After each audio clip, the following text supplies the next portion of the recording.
तेरा पंथ के आद्य प्राण, लोह पुरुष, परम वंदनीय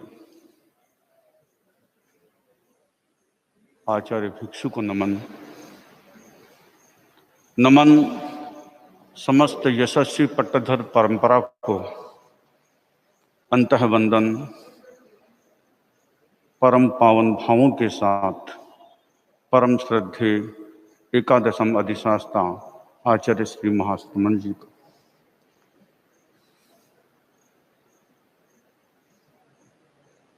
आज का यह दिन तेरा पंथ के इतिहास का एक स्वर्णिम दिन, त्रयोदशी और तेरा पंथ का जन्म। आचार्य भिक्षु का जन्म, तेरा पंथ का जन्म। बीज जब धरती में बोया जाता है, अंकुरित होता है, तब उसका प्रस्फुटन होकर और सत्साक्षी बनने की कल्पना को संजोया जाता है। कंटालिए की वह धरती, धन्य वसुंधरा, और उस वसुंधरा पर एक ऐसे अबोध अनाम शख्स का जन्म हुआ, और वह जन्म तेरा पंथ के जन्म के साथ नीति ने योग मिला दिया। संयम, निग्रह, संबर, क्षमा और विनम्रता की प्रतिमूर्ति के रूप में इस धरती पर वे अवतरित हुए, जिनका जन्मदिन आज हम मना रहे हैं। इतिहास कहीं बनता नहीं, बनाया जाता है। इनकलाब का सैलाब आता नहीं, लाया जाता है। यूं पानी में लकीरें खींचने वाले बहुत मिलेंगे, पर सोनित बहाने वाला, आचार को जीने वाला बिरला ही नजर आता है, बिरला ही नजर आता है। आचार्य भिक्षु का जन्म एक उस सत्य के साथ हुआ जिस सत्य में जुड़ा हुआ था अध्यात्म, जिस सत्य में जुड़ा हुआ था तत्व दर्शन, जिस सत्य में जुड़ा हुआ था जिनवाणी का आधार। जन्म के बाद यौवन अवस्था आई, और यौवन अवस्था में उन्होंने उस परख को जीने का प्रयास किया, खोजने का प्रयास किया, और वह प्रयास धीरे धीरे फलित होता होता होता होता एक नया स्वरूप सामने लाया, और वह था बोधि। जन्म हर किसी का होता है, लेकिन उस किसी के साथ कुछ महानुभाव, कुछ बिरले पुरुष, कुछ ऐसे कर्तृत्व जिनकी कहानी कितने ही शब्दों में कह दें कम नहीं होती, अपितु बढ़ती जाती है। आचार्य भिक्षु का इतिहास हमने पृष्ठों में देखा, पढ़ा। आचार्यों की मुखारविंद से, आचार्यों की वाणी से हमने सुना, लेकिन कितना भी सुन लें, कितना भी पढ़ लें, उनके आंतरिक कर्तृत्व को समझना परम दुर्लभ तत्व है।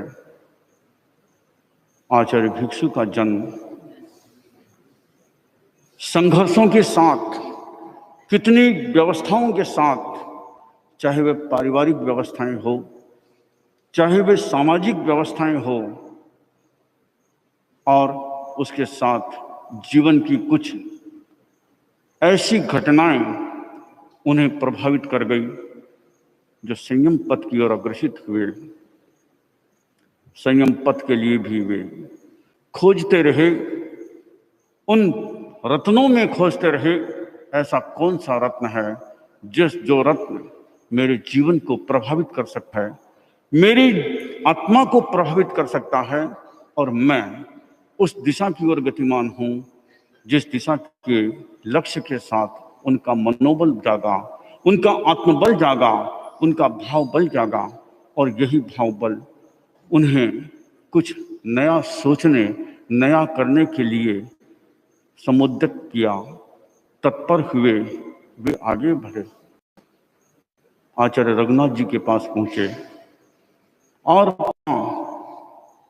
उन्होंने संयम ग्रहण किया, और उस ग्रहण संयम के साथ उन्होंने आगम का स्वाध्याय।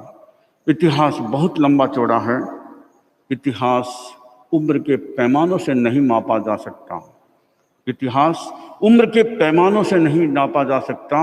इतिहास कर्तव्य और त्याग के धरातल पर उतरकर वह निखार पाता है, और निखारने के साथ एक सत्य बनाता है, एक आधार बनाता है, एक व्यवस्था बनाता है। और उस व्यवस्था के साथ उन्होंने जिस प्रकार का जीवन जीने का संकल्प संजोया, सचमुच वह दुर्लभ था।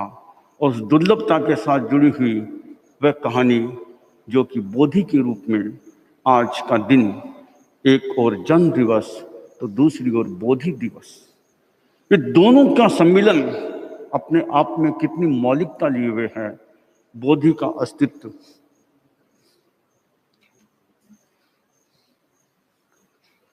आचार्य भिक्षु की अंतर बोधि का एक पुख्ता प्रमाण है पूज्य प्रवर, और वह प्रमाण है उन्होंने सम्यक दृष्टि को आधार बनाकर और वे उस लक्ष्य की ओर आगे बढ़े जिस लक्ष्य के साथ उनकी आत्मा का अस्तित्व जुड़ा हुआ था, उनकी भावों की प्रबलता जुड़ी हुई थी, और उनके कर्तृत्व की वह क्षमता का जागरण हुआ था, जिस जागरण के साथ उन्होंने अपने आप को संवारने का, सजाने का प्रयास किया। आचार्य भिक्षु ने अपनी बोधि से, और बोधि के कई प्रमाण हैं, लेकिन इसका सबसे प्रथम प्रमाण यह है कि उन्होंने धर्म की सूक्ष्मतम और संक्षिप्ततम परिभाषा दी। त्याग धर्म, भोग अधर्म, व्रत धर्म, अव्रत धर्म, आज्ञा धर्म, अनाज्ञा अधर्म। बस यूं धर्म की लाखों लाखों परिभाषाएं हुई है। सैकड़ों सैकड़ों आचार्यों ने, महान विद्वानों ने धर्म की परिभाषा को परिभाषित किया है, लेकिन आचार्य भिक्षु जितनी संक्षिप्ततम छोटी से छोटी परिभाषा धर्म की, यह उनकी बोधि का प्रथम प्रमाण है। उनकी बोधि का प्रथम प्रमाण होने के साथ उनकी दृष्टि में सम्यक चेतना का जागरण था। वे सम्यक भावों से अपनी बोधि को प्रस्फुटित करते हुए, स्वयं अपने आप को भावित करते हुए वे स्वयं बढ़े और दूसरों के लिए भी एक आधार तत्व बना। उन्होंने अपनी बोधि से कहा, असंयति के जीने की वांछा करना राग, मरने की, उसके मरने की वांछा करना द्वेष, और उसके संसार समुद्र से तरने की वांछा करना वीतराग देव का धर्म है। यह है उनके सम्यक दृष्टि का एक विशिष्ट उदाहरण, जिस उदाहरण को पूरे विश्व के ग्रंथों को भी हम टटोल लें तो ऐसी परिभाषा नहीं मिलेगी।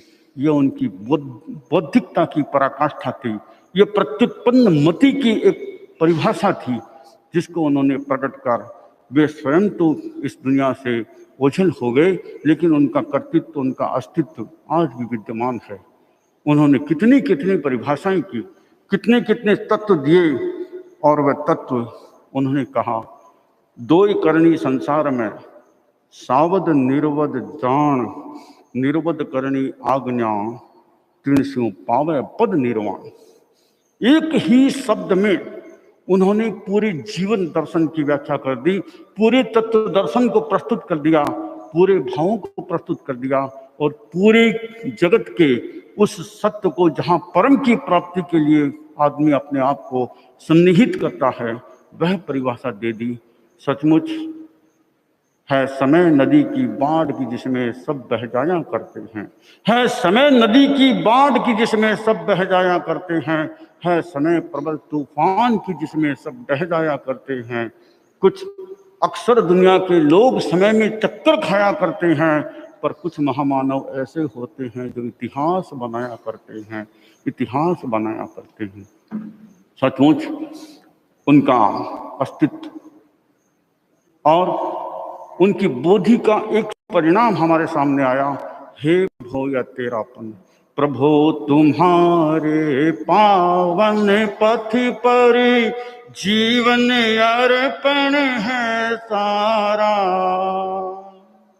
बस एक लाइन में आचार्य तुलसी ने इस लाइन को लिखा, लेकिन यह सत्य, यह अस्तित्व आचार्य भिक्षु के साथ जुड़ी हुई एक गरिमा का प्रश्न है। प्रभु तुम्हारे पावन पथ, हे प्रभु यह तेरा पंथ।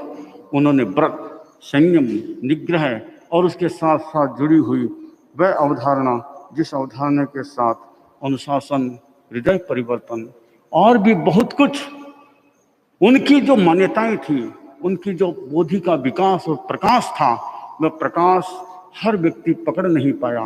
काश अगर हर व्यक्ति पकड़ लेता, लेकिन जिन्होंने पकड़ा वे कल्याण के पथ पर प्रशस्त होते हुए कल्याण की गति को प्राप्त हो गए। आचार्य भिक्षु अनेक उदाहरण हैं हमारे सामने। आचार्य भिक्षु की बोधि का, तेरा पंथ का इतिहास इस तरह से समृद्ध इतिहास के रूप में प्रस्तुत है। चाहे वो खेतसी स्वामी का इतिहास हो, चाहे बेनीराम जी स्वामी का इतिहास हो, और श्रावकों की कड़ी में चाहे आसो जी का इतिहास हो, और चाहे मुनि